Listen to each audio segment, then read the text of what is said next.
Good morning everyone.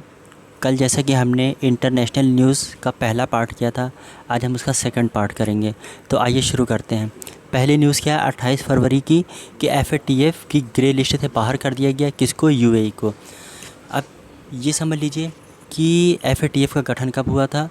FATF का गठन हुआ था 1989 में।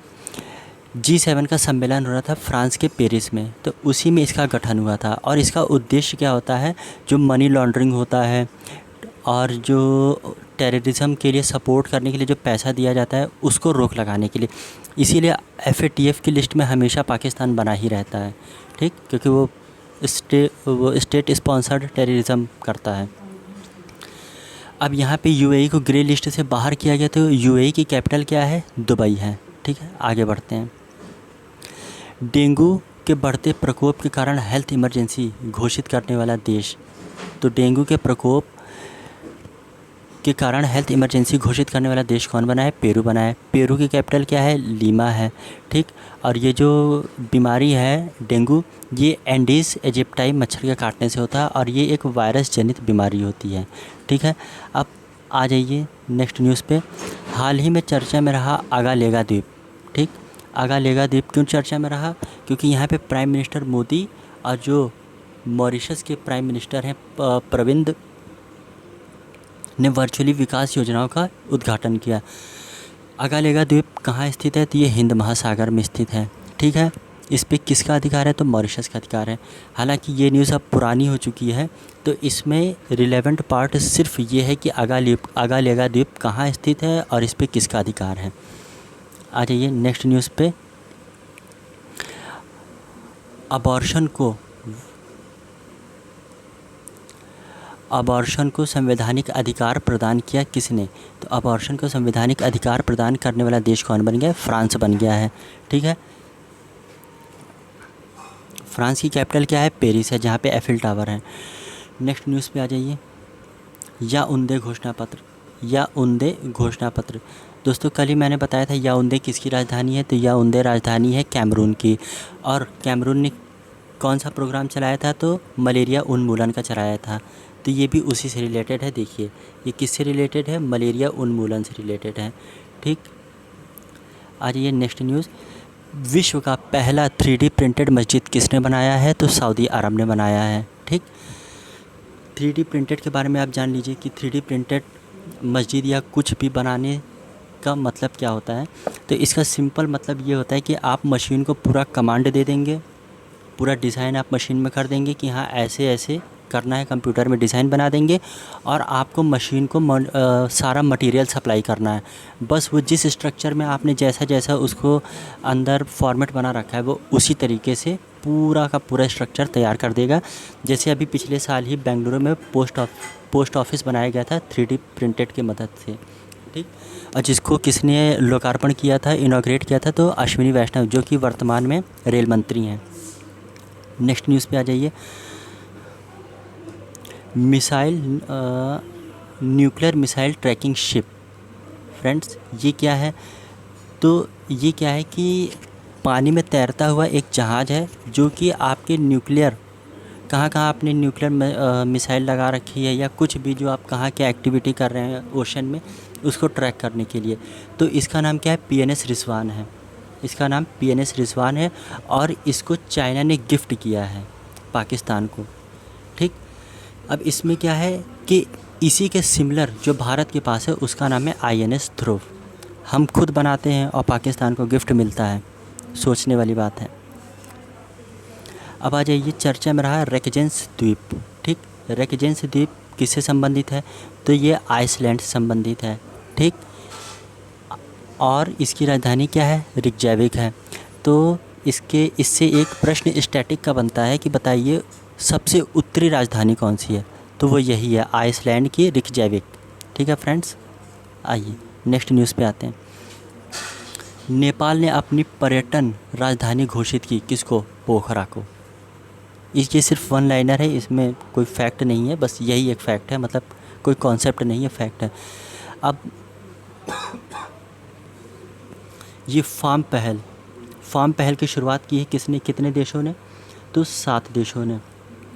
क्यों की है, तो एनवायरनमेंट में जो जहरीले पदार्थ, प्रदूषक पदार्थ होते हैं, उनको हटाने के लिए इसकी शुरुआत की गई है। कितने देशों ने? 7 देशों ने। अब वो 7 देश कौन कौन से हैं? Ecuador, Kenya, India, Laos, Philippines, Uruguay और वियतनाम। ठीक। इसको सपोर्ट कौन कर रहा है? तो UNEP और GEF कर रहा है। UNEP का हेडक्वार्टर कहाँ है फ्रेंड्स? तो केन्या के नैरोबी में है। और 2022 में जो हाई कोर्ट का एग्ज़ाम हुआ था ग्रुप C और D का, उसमें UNEP का हेडक्वार्टर पूछा था। और GEF इसका गठन हुआ था 1992 में रियो डी जेनेरियो अर्थ समिट में, जो कि ब्राज़ील में हुआ था। ठीक है, ये दोनों ही एनवायरनमेंट से संबंधित हैं। आइए हम अपने नेक्स्ट न्यूज़ पे बढ़ते हैं।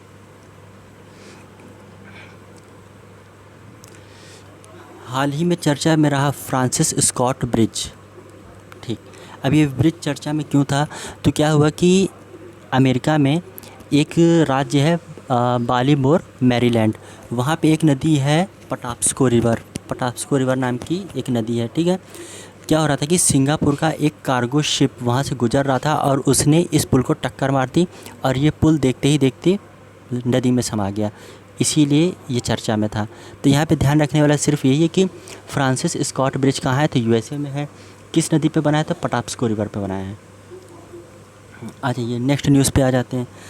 नेक्स्ट न्यूज़ क्या है? ग्याल सुत Jetsun Pema Wangchuck mother and child hospital, ये कहाँ है? तो ये भूटान में है। ये नाम ऐसे ही होते हैं, जैसे आप ग्याल सुत एल जेतसुन वेमा वांगचुक नाम सुनो, आप समझ जाओ कि ये भूटान का ही होगा। यहाँ पे किसने इसका इनॉग्रेशन किया है? तो प्राइम मिनिस्टर मोदी ने किया है। और ये भारत के अनुदान से बना है। अनुदान या ग्रांट किसको कहते हैं? इंग्लिश में ग्रांट कहते हैं, हिंदी में अनुदान। जब आप किसी की सहायता के लिए पैसे देते हैं और उससे वापस नहीं लेते तो उसको अनुदान कहा जाता है। नेक्स्ट न्यूज़ क्या है? 73वां 73rd मिस यूनिवर्स 2024, इसमें पहली बार किसने पार्टिसिपेट किया, मतलब भाग लिया? तो सऊदी अरेबिया ने लिया है। बस इसमें इतना ही फैक्ट पूछा जाएगा। ग्रुप ऑफ फ्रेंड्स जो कि स्थापित हुआ 2022 में, इसकी 2024 में अध्यक्षता कौन कर रहा है? तो भारत कर रहा है। इसमें 40 देश सदस्य हैं। ठीक है। अब आ जाइए शेंगेन क्षेत्र। ये हाल ही में चर्चा में शेंगेन क्षेत्र क्या है? तो फ्रेंड्स शेंगेन क्षेत्र क्या है? रिलेटेड विद यूरोप, मतलब यूरोप से संबंधित है। जो यूरोपीय यूनियन के सदस्यों को वीज़ा पासपोर्ट चेक नहीं किया जाता है, वो पूरे यूरोप में कहीं भी ऐसे ही घूम सकते हैं बिना वीज़ा पासपोर्ट दिखाए हुए। ठीक। नेक्स्ट हमारी न्यूज़ क्या है? हाल ही में चर्चा में रहा एशदोद पोर्ट। एशदोद पोर्ट चर्चा में क्यों था? तो एशदोद पोर्ट जो है वो भूमध्य सागर में है और इसको इज़राइल इसका मालिक है। ये इसलिए चर्चा में था क्योंकि यहीं से भूमध्य सागर से गाज़ा के लिए एड और जो मेडिकल सुविधाएं हैं वो UN द्वारा या अन्य देशों द्वारा प्रोवाइड की जा रही थी, इसीलिए चर्चा में था। नेक्स्ट न्यूज़ क्या है? विश्व की सबसे शक्तिशाली लेज़र विकसित की किसने? रोमानिया ने। लेज़र विकसित किया रोमानिया ने। लेज़र क्या होता है? जो एक लाइट निकलती है और मतलब समझ लीजिए कि वो एक गन से भी ज़्यादा ख़तरनाक होती है। वो जाएगी सीधा मारेगी, आदमी को पता भी नहीं चलेगा कि ये कैसे क्या हुआ, मतलब मारने के ही सेंस में नहीं, और भी चीज़ों में यूज़ किया जाता है। तो रोमानिया की राजधानी है क्या? बुखारेस्ट। ठीक। अब नेक्स्ट न्यूज़ क्या है? Zaporizhzhia nuclear plant. ठीक। ज़ैपोरिज़िया न्यूक्लियर प्लांट है जो ये हाल ही में चर्चा में रहा। ज़ैपोरिज़िया न्यूक्लियर प्लांट ये कहाँ है? तो ये यूक्रेन में है। ठीक। चर्चा में क्यों है? क्योंकि रशिया ने इसको डिमोलिश कर दिया है, मतलब इसको तोड़ ताड़ के ख़राब कर दिया। ठीक। अब हाल ही में और IAEA international atomic energy agency की स्थापना कब हुई थी? 1957 में हुई थी। इसका हेडक्वार्टर कहाँ है? तो वियना में है। ठीक। क्योंकि जितनी भी विश्व में न्यूक्लियर प्लांट है, एजेंसी है, उनका एक तरीके से रेगुलेशन देख रेख यही करता है, IAEA।